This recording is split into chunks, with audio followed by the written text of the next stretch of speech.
Magandang araw mga ka-builders, another day, another installation. Butasan lang natin ng mabilisan itong pintuan ng cabinet na kinakabit natin, tapos ilagay natin ang concealed hinges. Sa pagkakabit ng concealed hinges mga ka-builders, 3 inches lang ang aking ginagamit na panukat, tapos sa pinakadulo ng concealed hinges dapat 0.5 cm lang. Ginamitan natin ng level bar to mga ka-builders. Nakita natin hindi pantay, kaya yun binanatan ko ng angle grinder to mga ka-builders. Ang bala natin yan mga ka-builders ay flap disc na nilagyan lang natin ng liha number 60 mga ka-builders. Yun, para mabilisan ang tabas niyan, binanatan natin yan.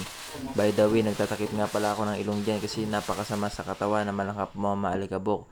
Minsan nakakalanghap ako ng alikabok, kaya ngayon bumili na ako ng aking safety na mask para sa mga alikabok na yan. So yun, ikakabit na natin ng pinto. I-align lang natin ng maayos yan. Banatan natin yan ng tigisang screw muna. Matapos ko mailagay ang mga ibang screw nito, ito na nga, tinignan ko na kung lapat. Ayun, ang gandang pagkalapat guys. Matapos kong mailapat yan mga ka-builders, lipat naman ako sa taas. Binabawasan ko lang ulit ito mga ka-builders, yung sa gilid niya, para mailapat ng maayos yan. Grabe nga talaga mga ka-builders ang alikabok nito, kaya mapapansin nyo naglagay na ako ng protection sa aking ilong.